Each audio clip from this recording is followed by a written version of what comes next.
Thank you again to the panelists, and thank you, Glenn. That was a fantastic way to frame the next panel, which will be looking at what do we do from here, right? We've spent the morning looking at why this is important, why these, how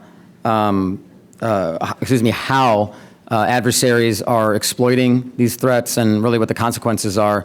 And today is the launch of the Center for FCEB Resilience. This is actually, as the founder and chairman of ICIT, I've been saying this recently, ICIT's growth and evolution, we've, for 10 years, have been doing a successful job, I think, convening folks, bringing the right folks together, building relationships, shining a spotlight on the very important and good work government does, because it does not happen enough. We got to do more of it, but also shining a spotlight on what we should, as a community, focus on and what problems we should solve.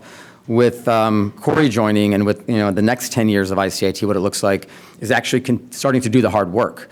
We would essentially stop the convening and say, all right, folks, have at it. Now we're building out the organization, and we were, and Corey will talk about this in the closing remarks, we will take these ideas and these concepts and kick off a series of engagements to ultimately lead to recommendations and change to address some of the problems we just heard about. So it's really exciting, and that's the panel that we'll be getting into today. I'm excited to introduce our speakers. First up, Chris DeRusha, who's the Director of Global Public Sector Compliance at Google Cloud and an ICIT Industry Council member. Chris, please take the stage. Chris, many of you know, is our formal federal CISO, and has a fantastic background, and really is going to do a good job representing the public sector perspective. Iranga Kahangama, who is the Assistant Secretary for Cyber Infrastructure, Risk and Resilience at DHS, unfortunately got called into a meeting at the White House, so he sends his regrets, but we are going to be working with their office as part of this effort as well. I'm also excited to introduce some folks that we don't typically hear from in DC. We talk a lot about public-private partnership, but we have a lot of public sector folks talking to each other, which is fantastic. But one thing ICIT does different is actually bring folks from the community into the Beltway. And so I'm really excited to introduce as well Laura Whitt-Winyard, who is a CISO for Veoila North America and an ICIT fellow, as well as Ed Harris, who's the CISO for Mauser Packaging and a fellow at ICIT. Veoila is one of the world's leading organizations in things like wastewater, water management, nuclear power, sustainability, and Mauser Packaging is the world's leading manufacturer of rigid containers and kind of supply chain type solutions. So when we think about the FCEB and what it consists of, and we heard comments around the interface between the FCEB and the private sector, these are just some of the organizations that are represented here. So everyone, thanks for being here. Real excited to kick into things. Chris, I'm going to start with you with regards to our first question. The goal, as I mentioned earlier, for the center is to make recommendations, is to discuss what we actually can do and how can we do it to address some of these problems and improve resiliency. So I want to start a conversation by, what areas should the center focus on to drive change at a national scale? We did a prep call last week and explored a number of ideas, but practically speaking, what are things that we can do that we can help move the needle on some of the challenges we've been talking about? Yeah, great. Well, I love the question. There we go. There I am. I love the question. As the recently former federal chief information security officer, it's something I did think about a lot. And so I'm going to try to go straight towards where can we build off of the progress we've made, where are we still gapped? We, by necessity, have started thinking about the FCEB as one risk target. One way that our adversary thinks about it is just hitting us all, and we have to protect ourselves and think about the risk that way. So it's really a model question, and then it's a question of, are our current models getting us there? We've matured CISA as a backstop. One of the roles CISA plays is a really effective managed security service provider for the FCEB. CISA does lots of things, but it also does that. When one agency is getting hit, they're grabbing those TTPs fast, and we're checking across the entire FCEB to see if any other agencies are impacted. Often they are. And we're doing that really fast now. That's just one small example of like how and why we need that backstop. But that's not all we need, right? We're now just talking about, in that example, something that's around incident response.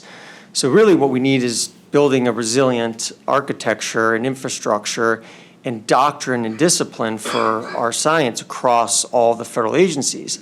And, it's 102, it's 450, it's 270. There's a lot of ways to count the number of agencies. There's a reason for that because they're all compacted under each other in a lot of ways. And the reality is they're all these independent operating entities at the end of the day and very, very different levels of maturity and resourcing. So we have to think about ways that you can tackle and lift all of those tides when you're talking to 100 different types of organizations at once. And those are the types of policy interventions you have to have. They have to be flexible enough to be able to mode and scale. So just a few things that I think we need to think about from a model perspective. Is there a need for more centralization of IT delivery, not just security service delivery on a backstop? Is there a need for a technology agency? You're talking to a former chief security officer for a state of a very centralized state of Michigan, and we had specialized not just security, which was under me, physical and cyber.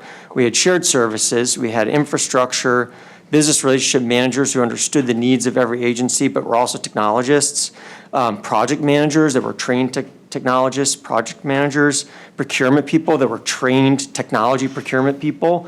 Think about that. Think about the difference if you've worked in a federal government agency of working with someone who is not a trained technologist in one of those key enabler positions and one who is. It is a game-changing function. And like one of the things that I have been wondering for quite some time is where and how can you bring more of that to especially the small agencies at the federal level where it's ripe for a simplified model and outsourced help and specialization. And so I think like as we embark on this adventure together, there's a ton of questions around model delivery in that perspective. And I won't take too much more time, but it's just a few more that I was jotting down here. There's other things beyond this, like all the modernizations. We're on a good security modernization path with our zero trust strategy and things like that, but there's a ton more to do in cloud migration and a lot more lessons learned that can be brought from certain migrations towards all the others. We don't have to do things 100 different times in federal government. If we're doing it right, thinking like an enterprise, we're doing it a few times well and then using that to train the trainer across. And so there's a lot more we could do there. We do need to think about funding, more agility into funding. So some agencies have working capital funds. This was the big vision of the Technology Modernization Fund. I was a board member, full transparency. But, we never have gotten enough money there to really kind of modernize the central way. So we need more agility of funding because when you have a SolarWinds, we have these events, we can't be spending a year and a half and then also not getting the money to just plug gaps that we learned a year and a half ago when the Russians were running rampant around our networks. It's just not going to work. And we have to figure out then how to have more agility of funds. New tech faster. I mean, I love the FedRAMP program. The modernizations we just did, it was part of that in the back end, OMB side. But how are we going to do this faster? How do we scale this model of getting the tech in faster so that government agencies can use it the same way to protect themselves that everybody else is another thing to look at. And then also finally, hiring, incentives around hiring. We had in the administration a number of legislative proposals on that front. But, we need to be more like industry in financial incentives and hiring. CISA's done a really good job in leading on that. But we can't just have CISA being the only place where then all of the federal government talent goes. We have to be able to provide that to the same flexibilities to all agencies where we would have that problem. And so I think that's another place to look at. So those are just some of the opening salvo things I'll throw out. That's fantastic. A great place to start. Laura, Ed, what are your thoughts in terms of areas that the Center for FCEB Resilience? I'm now going to have to wonder if I say FCEB Resilience or FCEB. This is going to be a big one, guys. But Laura, Ed, what are your thoughts on some of the areas of priority? Well, I think simplification. One of the things that folks in cybersecurity, folks in the government do really, really well is overcomplicate things. And when you look at the relationship between public and private sector, In the private sector, we're being handed regulations, tons of audits, tons of guidelines, whether it's SEC, if it's FedRAMP, if it's, NIST 882, all the different NISTs. It would be really nice for the private sector specifically, especially actually, when we're talking about health and human life, to have one guideline, even thinking about data privacy, going across so many different states, and each state is coming up with their own, to be able to have one. And so when you've got the bevy of auditors coming at you saying, I need to see if you meet this standard, I need to see if you meet that standard, you could do one audit a year and say, here's our report, leave us alone and let us go secure things. Yeah, I hear this. One of my other, I'm fortunate to have a foot in public sector and private sector world. So I have another organization I'm involved with, Cyber Risk Alliance, our media partner, where I'm responsible for a community of about 1,400 private sector CISOs in North America. And this point here about the complexity and the amount of resources, I often think, and I'd love to hear Ed and Lori's thought on this. Is it a resource issue in terms of we don't have enough people, we don't have enough funding, or is it that the people are spending their time on non-value added activities? And when you layer it back, part of it is automation, all those things are important, but also is we're questionnaires. The number of times I'm in meetings talking about questionnaires when 99% of the questions are the same, but that 1% that's different means that I got to do a different questionnaire for every organization. And that's where these wastes come in. And so I think, I'd love you to validate that or correct me, but I think those are the things you're talking about to actually practically create more change. Yeah, Parham, you're 100% correct. And it just makes it to where in a cybersecurity team, as an example, let's say you have 10 people, 3 of those people are focused on audit.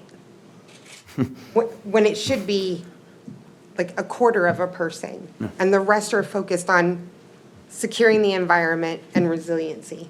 Yeah. And it just creates so much overhead. And that's just the security team. There's many other teams within an organization that have to be involved as far as gathering evidence, as far as answering different questions or the one-off questions when you have to reach out.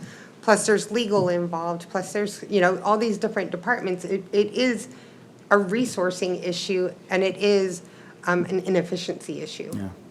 Ed, what are your thoughts? Yeah, I can certainly echo those sentiments. Coming from the private sector, we're not big acronym users, so FCEB is a nice long word for me, and shortening that to FCEB is a welcome. Certainly, challenges across the board. The interesting thing is we all see the same types of challenges, and where real value is when we are comfortable with talking with one another and saying we are a little bit vulnerable. We do have some challenges that we're struggling to overcome. Have you encountered the same challenge, and what did you do to solve it? Perhaps I can shorten my cycle on reinventing that wheel when I can simply just take good guidance that you've actioned in the past. Well, where are we doing that in the government sector? Everyone's working sort of autonomously, and that's great to a degree. But are your missions supporting cyber safety? Are your budgets supporting the level of protections that you need, given the sensitivity of data that you're trying to protect? I can tell you in the private sector, we work at this every single day, and it's one of those things you can't set it and forget it. It's growth. It's like a child. You nurture it, you mature it, you bring it up, and you hopefully your cyber plans spin off individuals who go off into other organizations and drive that same level of strength, growth, culture from a cyber perspective.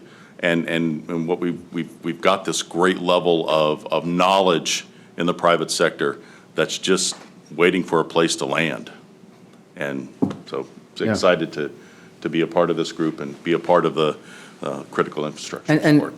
Chris, from your perspective, particularly your time as a federal CISO, when you hear, Laura and Ed share these thoughts, from a government lens, are there mechanisms that you see that we can take and maybe improve on? We talked about FedRAMP, we talked about the kind of the zero trust mandate, right, in the government. As you hear the things, that you mentioned and bolting on the other comments, are we talking about creating new programs, new lines of effort, or can we take things that exist already that have been started and maybe evolve them and mature them in a way to become more efficient and solve these problems?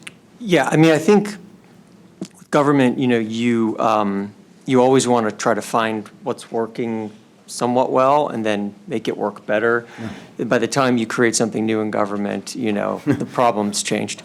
So I think that it is right, and again, the FedRAMP reform that's underway, I'm super proud of. I think it'll bear out over the next 6 to 12 months. People will really see what just changed and how FedRAMP is going to start accrediting in a different way, more agilely, and be open to a lot of new approaches. And so I think that's the right answer first, always. But then it's, again, back to a model question is does everything, all tech types, all risk profile types have to be centrally accredited? And then what shouldn't be, what can be distributed out and have more responsibility, accountability at the CIO layer for risk acceptance decision down the pike? How do we think about, risk acceptance decisions for fast driving tech, the right way for the way the tech's moving faster than it's ever moved? There's are we getting it right? Is the old model ever going to keep up with the new cycle? Because if it's not, at a certain point, we have to stop and say, well, we'd love to have the central enterprise awareness and control over these decisions. We're going to have to give a little bit more, and because the opposite of everyone either living in the shadows, because there's a shadow IT world in federal government. Maybe I wouldn't have talked about that when I was the federal CISO. No, there wasn't, but of course there is, and it's massive. It's massive, and that's a problem. And you don't want to have programs just send everything to the shadows either. And so it is a balance of getting your optimal. And I think in government, when you're a government official, you don't acknowledge that second thing enough. You're really so focused on but my thing is going to work, and it's the right model, and it has to be this way because we're government. We can't accept the risk. But there's a thing there, and so that's a long way of answering. But I also love the point we're talking a little bit about this of the harmonization question. And one of the other jobs I had we didn't talk about. I was also Deputy National Cyber Director at Office of National Cyber Director, where when I left, I was leading our regulation harmonization efforts. I think that's super important. And we talked a little bit about there's no great standard of care right now. Well, people were alluding to that on the first panel of negligence and liability, and we don't know where that line is, and that's a problem because every time we're trying to figure it out, and that's a world we shouldn't be wanting to live in. And so we won't get there though until we have a standardized way of saying this is good. And right now everyone's still coming up with that independently everywhere. And so I do think not only to save the teams and the auditors, but for bigger, higher strategic reasons and purposes of we'll never know what negligence is or is not if there's 100 different times and ways that are legitimate ways of figuring that out. There can't be. There have to be 1 or 2 legitimate ways of saying what's negligent or not. And I know that's really, really hard, but we should be striving for getting there. No, I couldn't agree more. And when we talk a lot about stakeholder engagement and communicating to the business, one of the easiest ways to start to accelerate our success in that is just saying it the right way, in a simple way to whoever said that, and then consistently. So when they're hearing it from different folks, it's not, FCIB and FCEB, it's FCIB. One other point that we mentioned, Chris, I think you mentioned this, was on the appropriations and funding side. What are I'm just curious. Practically speaking, where can we start? That is a massive. That's been consistent challenge. That's quick first answer on this one is just working capital funds. Not all agencies have them. Not all feel empowered to use them. There's a lot of incentives in place to kind of not use them, or they get stolen for other purposes by the CFOs, bluntly. You know what I mean? We need to not have that be the case. This needs to be the place where every agency can have working capital funds that are sufficiently funded to deal with the ever-evolving reprioritization of where you need to spend dollars in technology. Yep. And how fast you need to procure. And the procurement cycles, like the agile procurement, has to like catch up to that too to make that whole thing work. But we're okay on that, and oftentimes you can just throw it onto a current procurement. You could fix your problems in a couple months in government. We're capable of doing it, and we just need to give everybody the same level Yeah. playing field. Outstanding.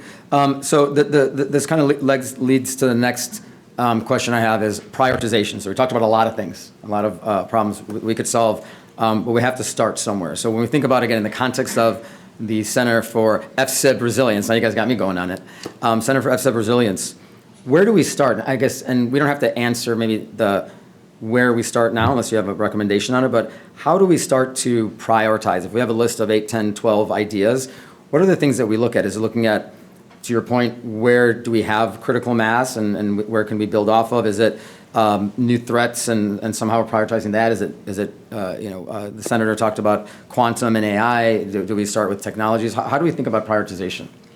Well, I would say, from what I've heard today and what I've always known, I think our first priority is how do we accelerate? When we think about all the complexity going on and we think about, I've often heard people say, how do we win this war, or how do we get ahead of the hackers? I don't believe that will ever happen, right? We're always a step behind. But how do we reduce that mean time to detection, that mean time to response? And I think that starts with figuring out how we accelerate, right? When you overcomplicate a situation, it's like, some of you may have heard of the mythical man month, right? When you add more to it, it takes longer. How do we simplify? How do we accelerate? I think that should be one of our first priorities. Yeah, and I would, looking at this from a little bit different lens, understanding our communications, what we're saying, who we're saying it to, speed to execution, and making sure that that level of visibility exists at such a level. We're never going to stay ahead of the attackers. Let's just be honest with ourselves. We're gonna spend every second of every day focusing on the attack and what's coming next and what does an attack look like, because what might look like an attack might just be normal activity and vice versa. But what bad actors have, they have time. They have time to sit down and figure these things out, and how to do it in a manner that's slow enough that goes undetected. How do you know when somebody from HR is logging in from a different country, or do you have offices in different countries? My company, we sit on 5 different continents. We do things in 24-hour cycles because we're everywhere all the time. And so there's an understanding that there's a level of visibility that needs to exist and the ability to action quickly. And I know that's like taking a tanker and trying to do a U-turn on a moment's notice in the federal government. I spent some time when I was here a number of years ago.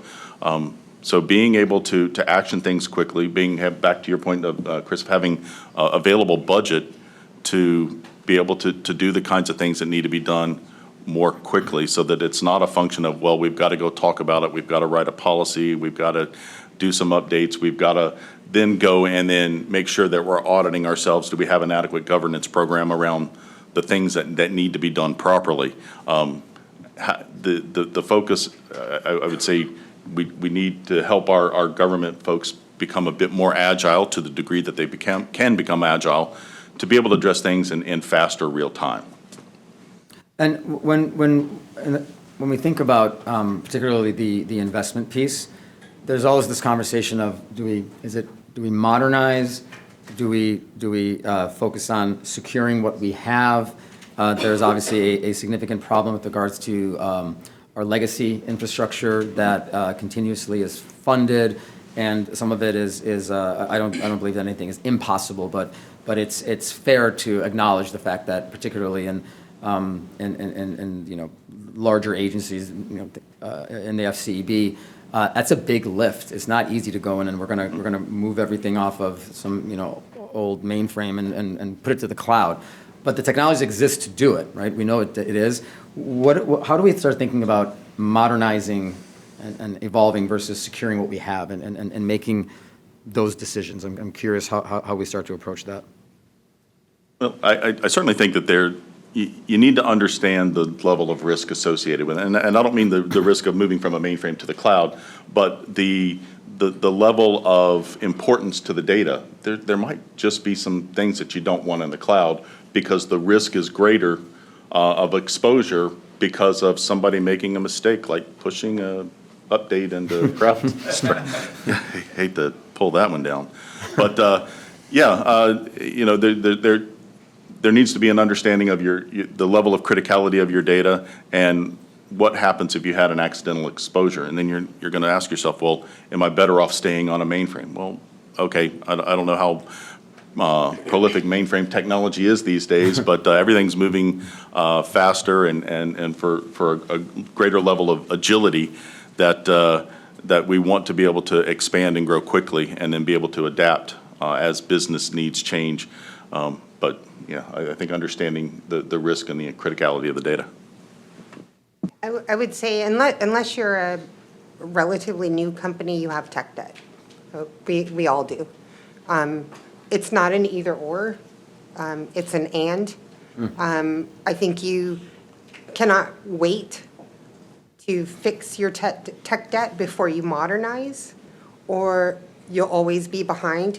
You can't ignore the tech debt and only modernize, because that will be gathering dust and just lying in wait to wreak havoc.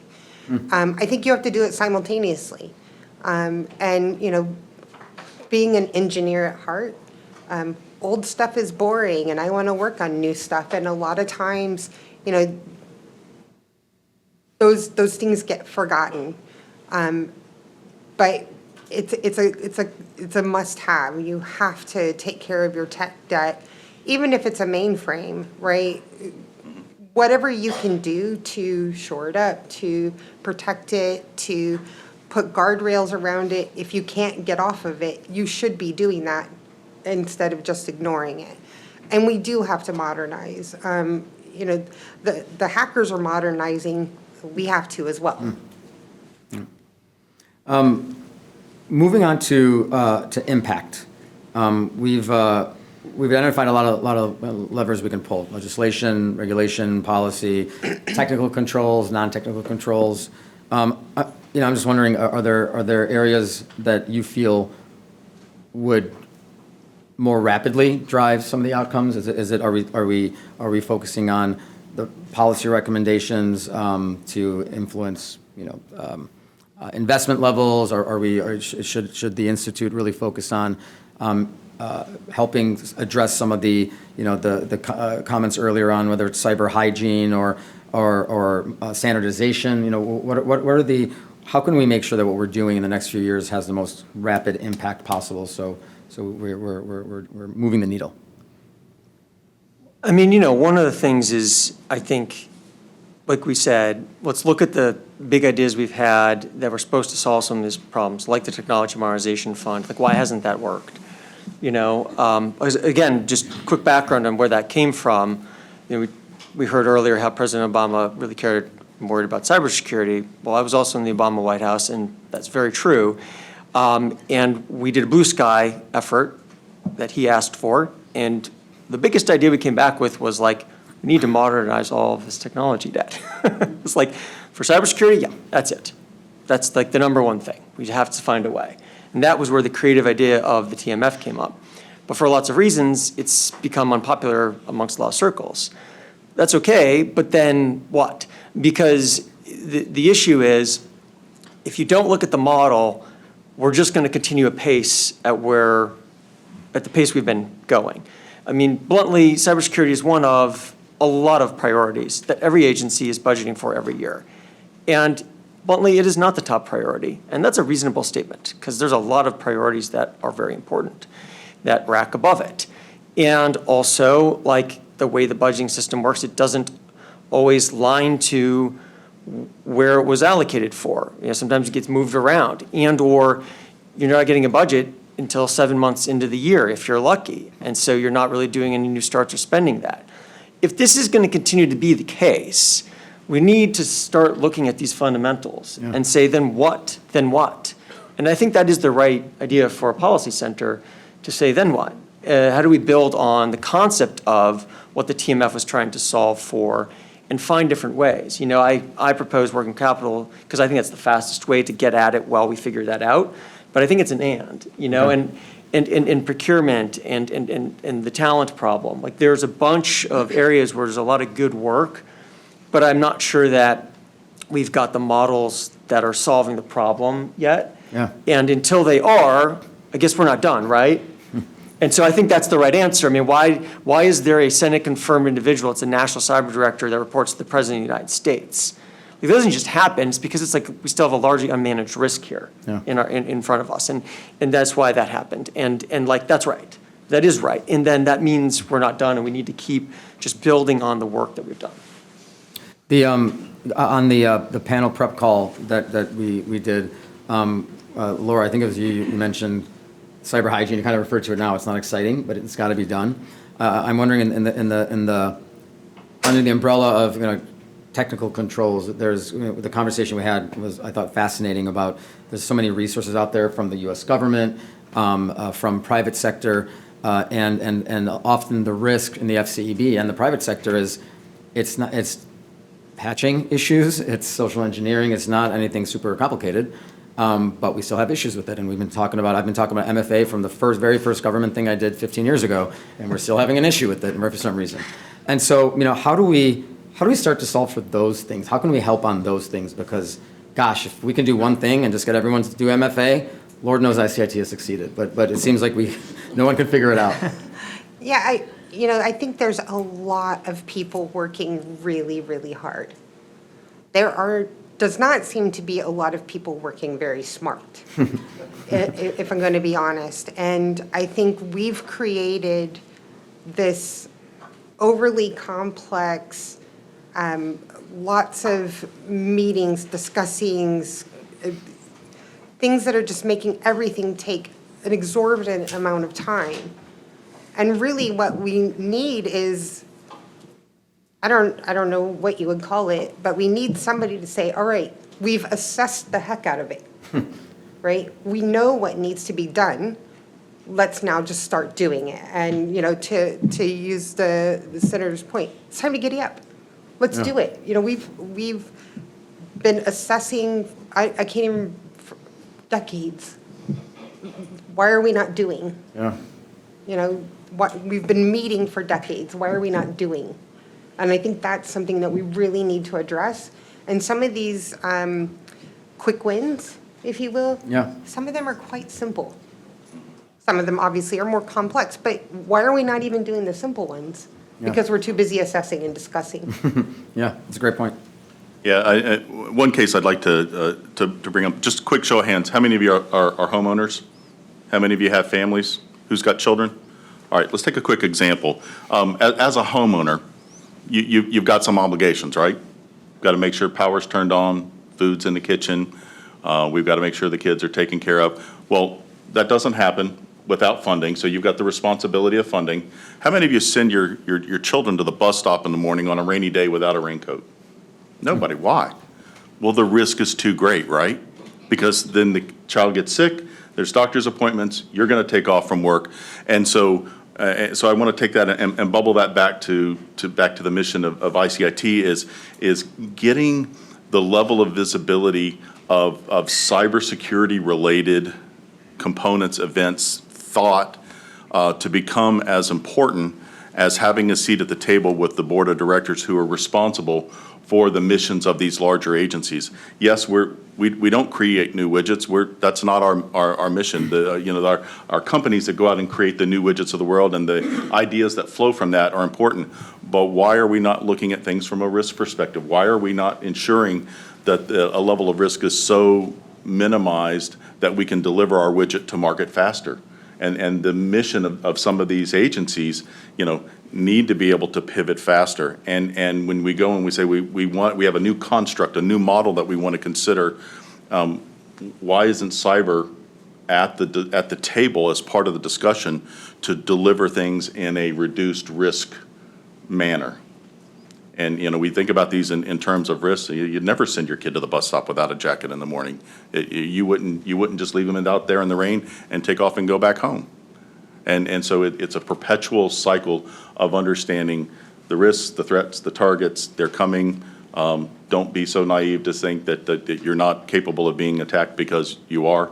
But being able to pivot quickly with actionable data to make responsible decisions for your agencies, those are things that drives greater, faster decisions. If I could just quickly build on that as, an idea for us to explore, right? I mean, it's, because I agree with all of that, and I think it's a challenge in federal government.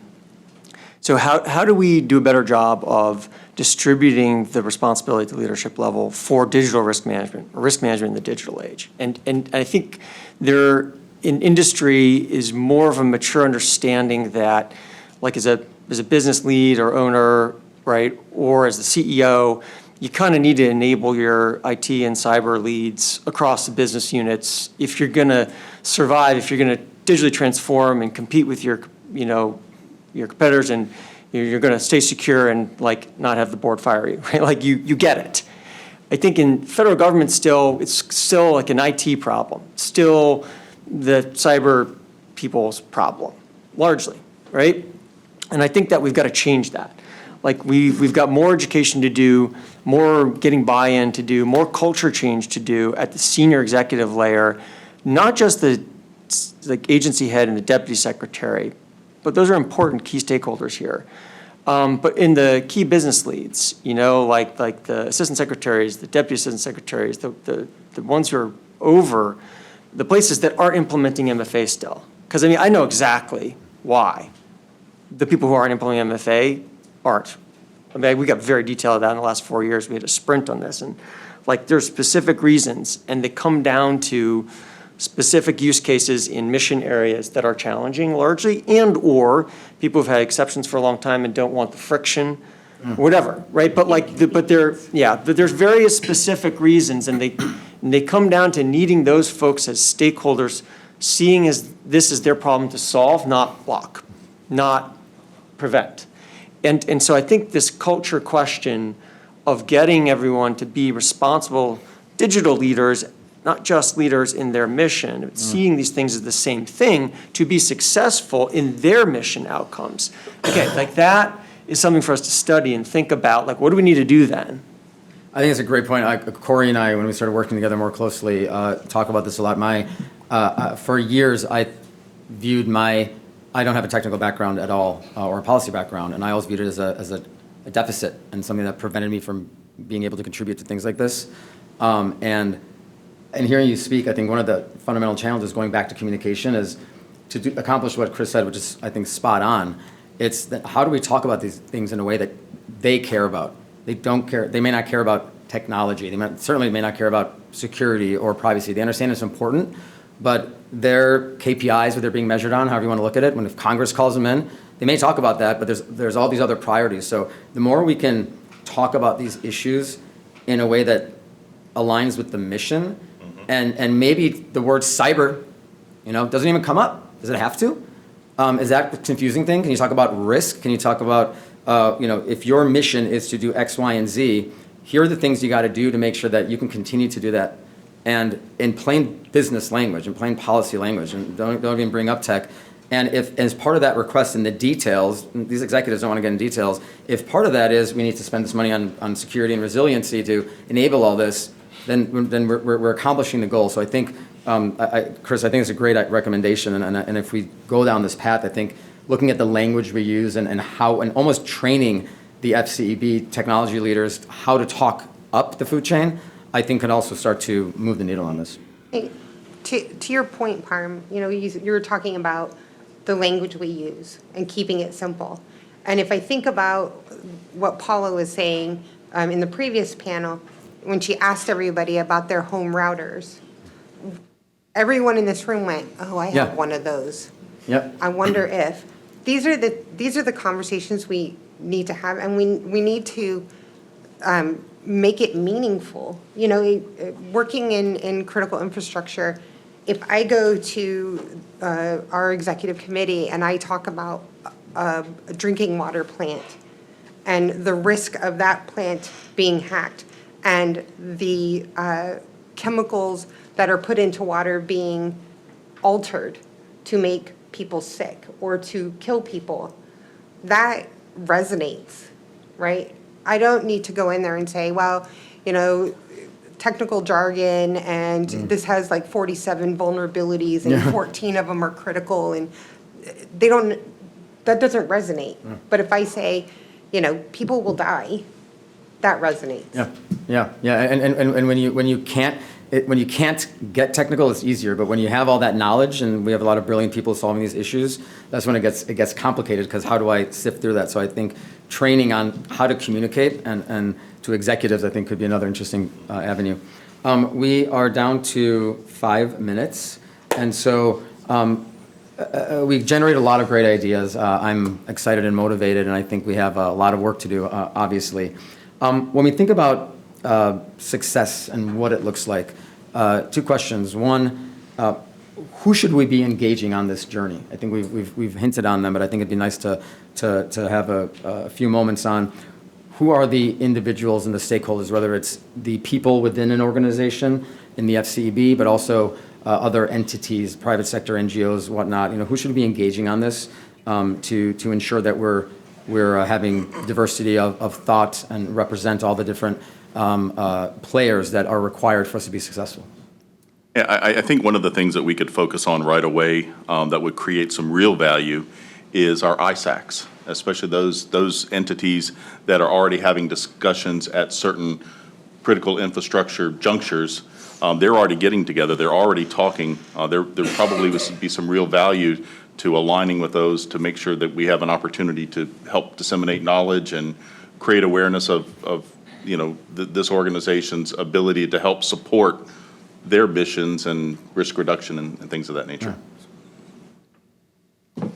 Well, there's some of the obvious government stakeholders, I'd say the ecosystem support partners, the various entities in the White House, the places I worked, Office of Management and Budget, Office of National Cyber Director, National Security Council staff, I think, are important. DHS CISA, is just a huge player in this. GSA as provisioner of shared services like login and other things like that. But they have TTS and other places that think about supporting the technology ecosystem. They have very smart technologists, so I think they're crucial.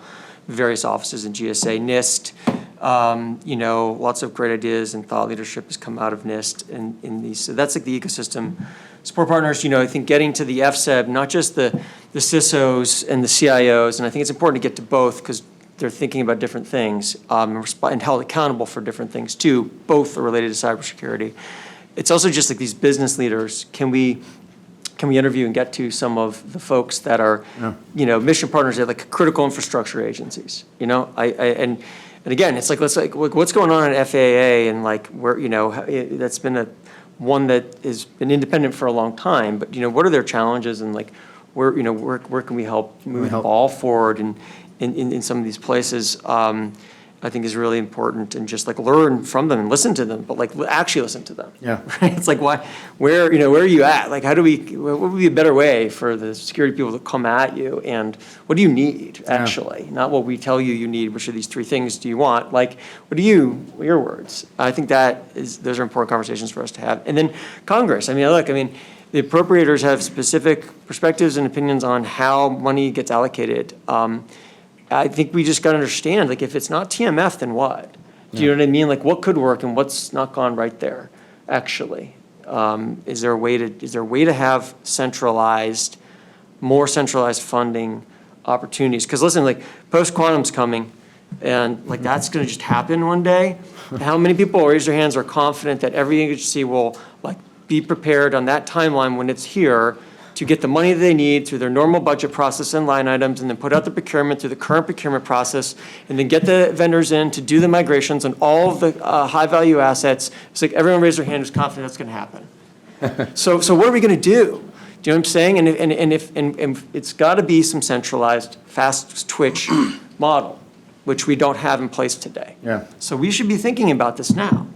And I'd be remiss not to point out, I think that one of the benefits of independent entity, a nonprofit like ICIT helping is because it's not ICIT coming asking the FAA director those questions. It's non-threatening. It is. We're here to listen. We're here to help. Right. This is not an audit or looking to kind of catch you off guard. So with that, we're at time. I want to thank our panelists. Great discussion. I think we identified we have a lot of work to do and a lot of folks willing to step up and help. So we're excited to work with you guys on this. Thank you, and thank you for the time.